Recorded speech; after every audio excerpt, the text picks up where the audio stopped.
Hello everyone and welcome back to the Dungeon Learner's Guide. Today we've got another Commander's Guild deck tech. This one is devoted to the cause. And if you haven't seen this show before, what we're doing is we are randomly selecting a card from scryfall.com, working with a budget of $100 or less, and building a deck around a theme of the chosen card. So this week's card is a little bit of an interesting card. It's Hellcarver Demon. It's 3 black for a 6/6 flying demon. And when Hellcarver Demon deals combat damage to a player, sacrifice all other permanents you control and discard your hand. Exile the top 6 cards of your library, and you may cast any number of non-land cards exiled this way without paying their mana cost. So this is a super unique card, super interesting card for sure. And what it really wants us to do is play some very big creatures to be able to cheat them in when it attacks and be able to put them right into play without having to cast them. But it also has a couple of other key pieces to it. One is that it has triple black in the mana cost. That definitely let us down being a mono black deck. We don't want to have to struggle to pay that cost. And it wants us to sacrifice all other permanents you control. So with both of those ideas in mind, that led us to our commander for the week. And our commander is Erebos, Bleak-Hearted. 3 and a black for a legendary enchantment creature god, 5/6 with indestructible. As long as our devotion to black is less than 5, Erebos isn't a creature. And whenever another creature you control dies, we may pay 2 life, and if we do, draw a card. Then we can also pay 1 and a black to sacrifice another creature and give target creature -2, -1 until end of turn. So with Erebos, we're able to get the payoff of the black mana in our devotion, and we're able to get the payoff for sacrificing things with Hellcarver Demon. This lets us draw cards, pay a little bit of life, not too bad of a deal for us. So that's our main idea behind this deck. Now, of course, we do have some major themes that run through this deck as well. We've touched on a couple already. The first one that I do want to highlight is devotion. Since Hellcarver Demon has that triple black in its mana cost, it's super useful for our devotion to black. So we can play something like Grey Merchant of Asphodel, which is 3 black for a 2/4 zombie.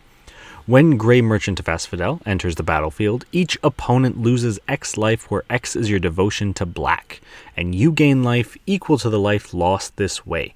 So if we had Hellcarver Demon as our only creature on the board, our only permanent that wasn't a land, we cast Grey Merchant, that puts our devotion to 5. Each of our opponents would lose 5 life, and we would gain, if we had 3 opponents, 15 life. So that can be incredibly useful and can build up very quickly. Next, in terms of major themes, we of course touched on the sacrifice idea. And so for that we have things like Falkenrath Noble, which is 3 and a black for a 2/2 vampire noble. It has flying, and whenever Falkenrath Noble or another creature dies, target player loses 1 life and you gain 1 life. So if we have to sacrifice our entire board, Falkenrath Noble sees them all die, and then we can drain out hopefully at least one of our opponents, maybe even more. And then finally, for our last major theme, it's actually just swamps. Because we're a mono black deck, there are a surprising number of cards that actually care about us just having basic swamps. So Dross Golem here, for example, is a 5 mana 3/2 with Fear, which doesn't sound great, but it does have affinity for swamps. So it costs 1 less to play for each swamp you control. So if we have 5 swamps on the battlefield, this is just a free creature. And obviously it's not the most impressive creature, but it's still something that gives us a lot of value, and we have other ways to take use of the swamps that we're going to be having on board. Now, with the themes mentioned kind of out of the way, let's take a look at some key cards in this deck, the things that really make this deck run. So our first key card is Crick, Son of Yawgmoth, which is 4 black, but the black is actually Phyrexian mana, so it can be paid with either a black mana or 2 life. And he's got lifelink, And for each black in a cost, you may pay 2 life rather than pay that mana. And whenever you cast a black spell, put a +1/+1 counter on Crick, Son of Yawgmoth. So it basically turns all of the black mana in our deck into Phyrexian black mana. So we're able to pay life instead of mana, meaning we can play a ton of cards in one turn, as long as we don't care about our life getting super low, which we really don't with this deck. And we're able to just churn out a whole bunch of value just from that basic form of ramp that Crick has on it. And our second key card is going to be Bolas's Citadel. 3 black, legendary artifact. We may look at the top card of our library at any time, and we may play the top card of our library. If we cast a spell this way, we pay life equal to its converted mana cost rather than pay its mana cost.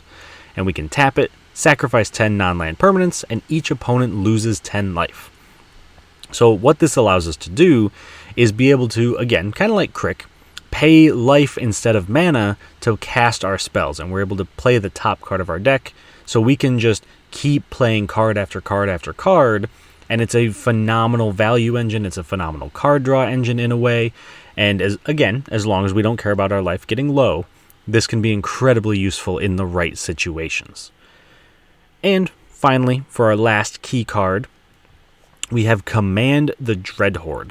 4 black for a sorcery. Choose any number of target creature and or planeswalker cards in graveyards. Command the Dreadhorde deals damage to you equal to the total converted mana cost of those cards. Put them onto the battlefield under your control. So once we have sacrificed a bunch of stuff, or maybe our opponents have lost a bunch of stuff, we're able to cast Command the Dreadhorde to be able to get as much of it back as we can. Once again, like Crick, like Bolas's Citadel, as long as we don't mind paying the life. And this is especially useful if we have Hellcarver Demon and we attack and we have to sacrifice our entire board. If we're able to spin into Command the Dreadhorde off the top, we can cast it without paying its mana cost. We can just get back everything in our graveyard, as long as we have the life available to pay for it, of course. So now, we've talked a little bit about some key cards and some themes. I want to take a look at some cool interactions in this deck, some cards that I think work very well together. And the first pair that I would like to highlight is Yahenni, Undying Partisan, and Umbra Stalker. So Yahenni is 2 and a black for a legendary creature, Aetherborn Vampire. 2/2 with haste. Whenever a creature an opponent controls dies, we put a 1/1 counter on Yahenni, and we can sacrifice another creature to give Yahenni indestructible until end of turn. So Yahenni is a phenomenal free sacrifice outlet, can make itself indestructible, can become a threat very quickly. And if we pair that up with Umbra Stalker, which is 4 black for a star elemental, and it has Chroma, which says Umbra Stalker's power and toughness are each equal to the number of black mana symbols in the mana costs of cards in your graveyard. So these two might not seem like they work super well together originally, but if we attack someone with Umbra Stalker, maybe it's a 2/2, a 3/3, they're not really expecting to take a bunch of damage, so they let it through. We can then use Yahenni to sacrifice most of our board, pump up the Umbra Stalker, hopefully make it big enough to either kill our opponent or at least do a massive chunk of damage. And then since we sacrificed everything, we may have something like a Falconwrath Noble, other ways to drain our opponents. So these two are kind of a sneaky interaction in the deck. And then the other interaction that I do want to highlight is between Sanguimancy and Vilis, Broker of Blood. So Sanguimancy is 4 and a black for a sorcery. You draw X cards and lose X life, where X is your devotion to black. And then we have Vilis, Broker of Blood, for 5 black, legendary creature demon, 8/8, flying. You can pay a black and pay 2 life and give target creature -1/-1 until end of turn. But the most important text says whenever you lose life, draw that many cards. So if the only permanent we have on the board that's not a land is Vilis, and we cast Sanguimancy, our devotion to black is 3. So Sanguimancy would draw us 3 cards and we would lose 3 life. Since Vilis saw us lose 3 life, we would draw another 3 cards, turning Sanguimancy into a pay 5, draw 6, which is pretty good especially when, with Vilas on board, we're able to find a ton of other ways to pay life. So if we look back at things like Crick, if we look at Bolas's Citadel, Command the Dreadhorde, Vilas interacts very, very well with a lot of cards in this deck because we do want to be paying life, but it is also important that we try to find ways to gain life as well. So you want to make sure that you've got something like a Falconwrath Noble or the lifelink from Crick to kind of keep that train going. So that is the deck overall. Let's take a quick look at price. Right now, it's coming in at $98.35, which is pretty close to our budget limit, but most of that price is actually wrapped up in one of our lands. It's Cabal Stronghold, which is $6 right now, and it's a land that taps for a colorless, or you can pay 3 and tap it and add a black for each basic swamp you control.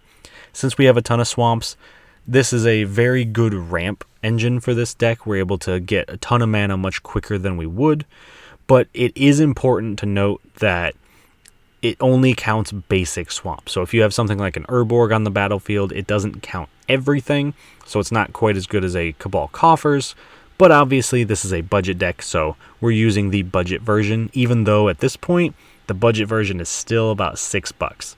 So if you're looking to cut some money out of this deck, this is an easy cut. It's not incredibly important, but it is powerful. That's why it made the final list here. But I do think it's good to have if you're able to squeeze it in. And so, finally, the very last thing we got to do is we have to figure out how this deck works in a game.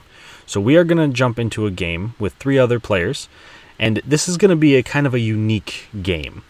As you may be able to tell, looking at this trio of commanders plus our own, every single deck is mono black. So going through this, there's probably going to be a lot of swamps. I would imagine we're going to see a lot of similar creatures, probably some similar play styles, but it'll be interesting to see for sure. So our first opponent, Tevesh Szat, Doom of Fools, is Jason's partnerless Tevesh Szat.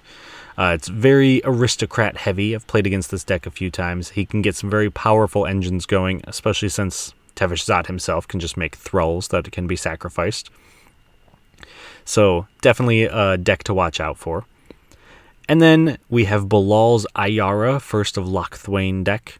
Again, I think leaning heavily on sacrifice, but I think this one, more like our deck, is much more focused on devotion, and it wants to get as many black mana symbols on the board as possible. And then finally, we have Shawn's version of Shirei, Shizo's Caretaker, which I believe focuses heavily on having creatures power 1 or less, and the ability to kind of loop them in and out of the graveyard. I do believe that he mentioned there are no rares or mythics in this deck. It's entirely commons and uncommons, so I'm super interested to see how that plays out, and I look forward to seeing this entirely mono-black game. Hopefully it doesn't end too quickly with a lot of drain and sacrifice effects, but we will see. So I hope you guys enjoy it, and I will talk to you all after the game.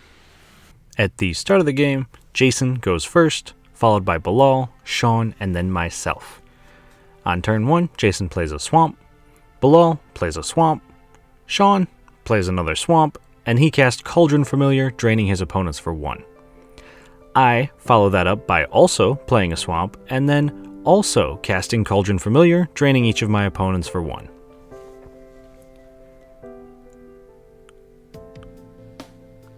Jason plays an Urborg, Tomb of Yawgmoth, turning all lands into swamps, and then casts Timuret, Chosen from Death. Bilal plays a swamp, and then casts Zulaport, Cutthroat, which drains each opponent for 1 whenever one of his creatures dies. Shawn plays a swamp and casts his own Zulaport, Cutthroat. On my turn, I play a Cabal Stronghold and pass. Jason also plays a Cabal Stronghold, and then casts Woestrider, making a 0/1 goat token. Bilal plays a swamp and casts Ayara, First of Lochthwain, which drains his opponents for 1 whenever a black creature enters under his control. Shawn plays a swamp and then casts Clattering Augur, drawing a card and losing a life, before casting Witch's Oven, which can sacrifice a creature to create a food token. He immediately activates the oven to sacrifice Cauldron Familiar, creating a food, and then sacrificing the food to return the familiar to play, draining each opponent for 2 total. On my turn, I play a swamp and cast Gravestorm. In Jason's upkeep, he sacrifices the goat to Woestrider, scrying 1, and then he plays a swamp to cast Nyx Lotus, which taps for mana equal to his devotion to black.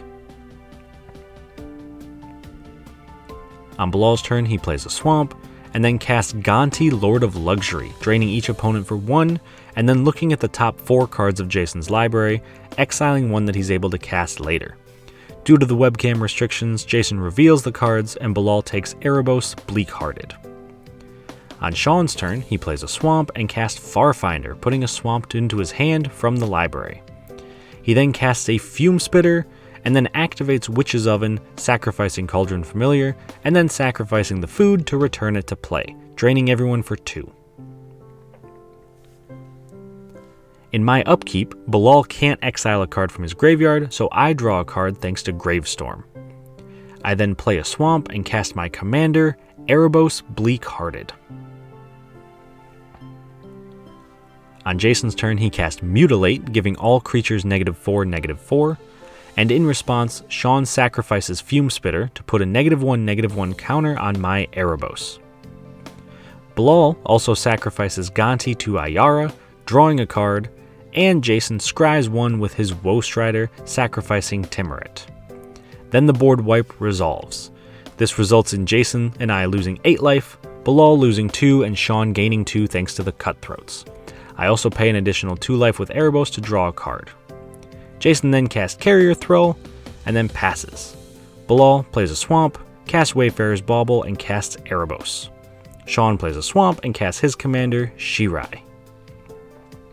In my upkeep, Gravestorm triggers, and this time Shawn exiles Fume Spitter from his graveyard to prevent me from drawing a card. I play a swamp and cast Falkenrath Noble, which drains target opponent for 1 whenever a creature dies. I then move to combat, attacking Shawn for 4 with Erebos.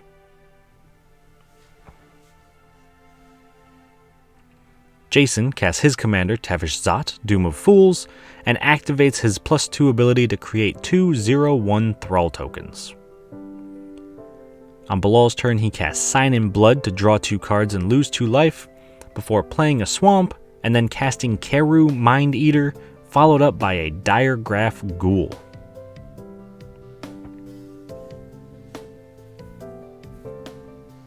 Shawn plays a swamp, and then casts Dusk Legion Zealot, drawing a card and gaining a life.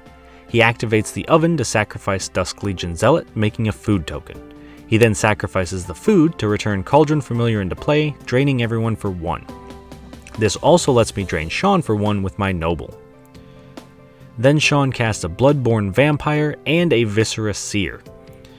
Finally, at the end of his turn, Shirai returns the Zealot to play and Shawn loses a life to draw a card.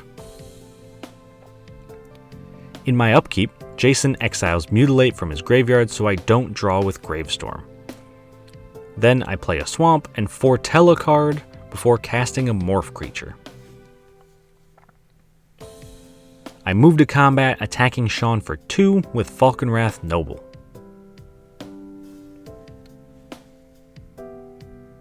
Jason activates Tevesh Zot's +1 ability to sacrifice a Thrall and draw 2 cards. This lets me drain Shawn for 1, and he then casts Grave Titan, making 2 2/2 zombies.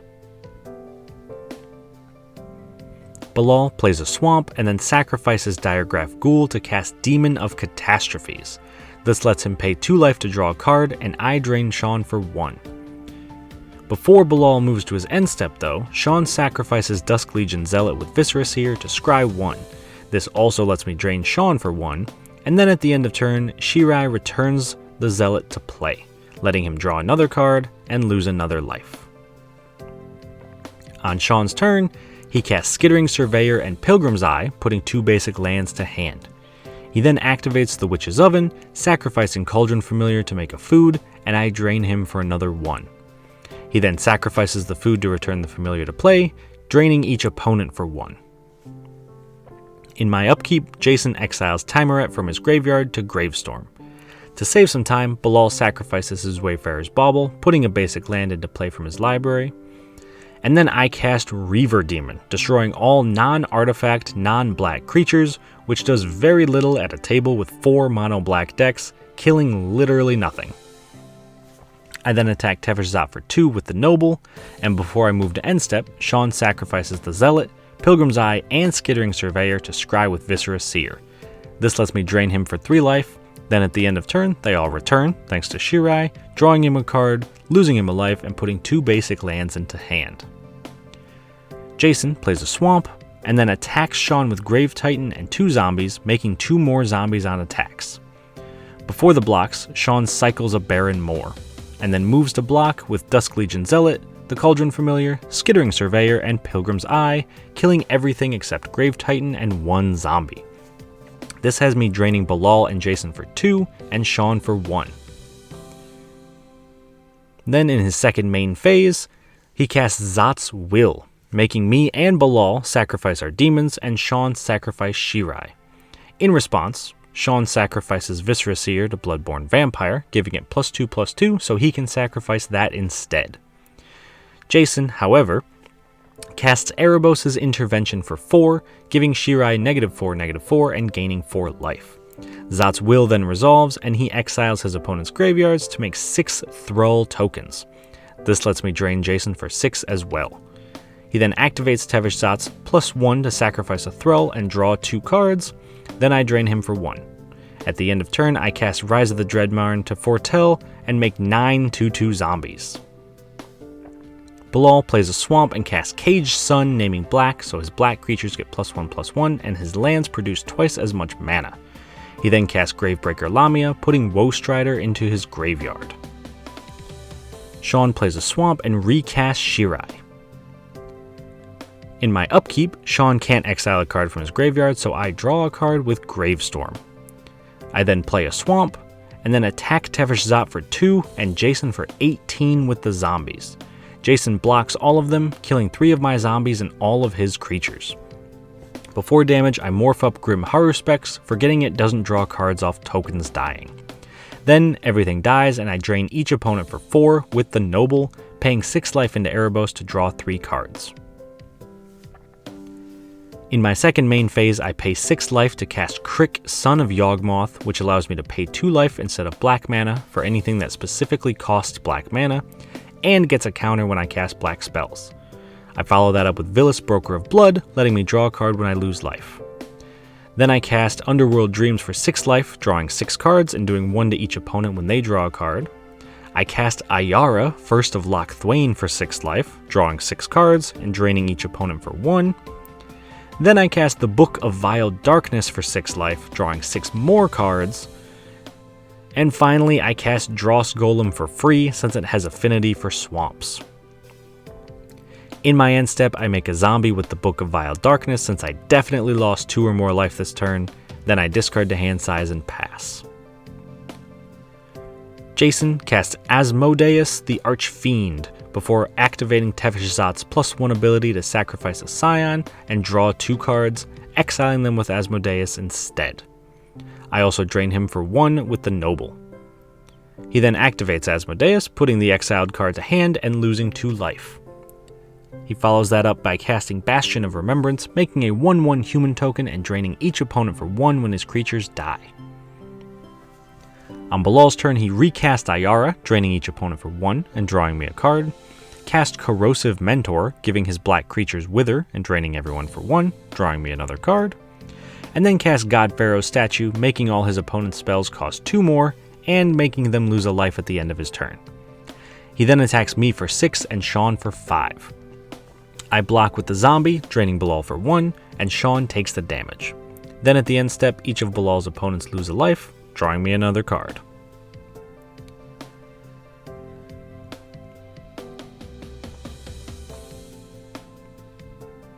Shawn plays a Swamp, and then casts Gleaming Barrier. He then casts Village Rites, sacrificing the barrier to draw 2 cards and make a treasure token. I also drain Bilal for 1.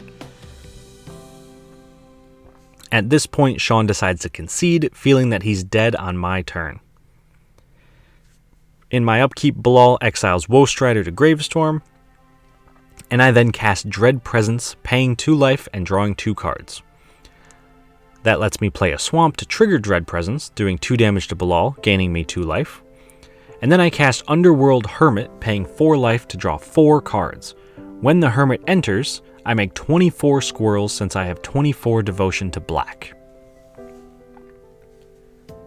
I then move to combat, attacking Jason for 10 flying damage and Bilal for 32 total damage. Bilal blocks Crick, Erebos, and Grim Haruspects, then sacrifices his blockers to Erebos to try to kill my Falconwrath Noble and give Drawscolum -2, -1. In response, I sacrifice a squirrel with Ayara, draining Jason for 3 total, killing him and Bilal for 1.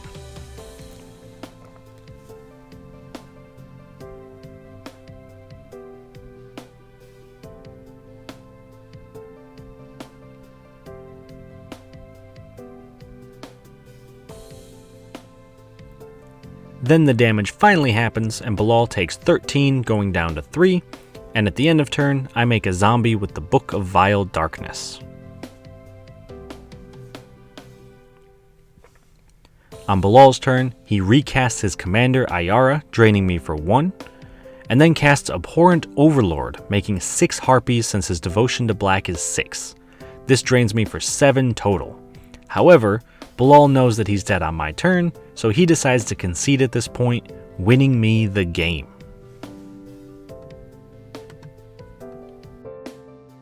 Alright, so that game was a ton of fun. It was super cool to see all 4 of these decks going at it.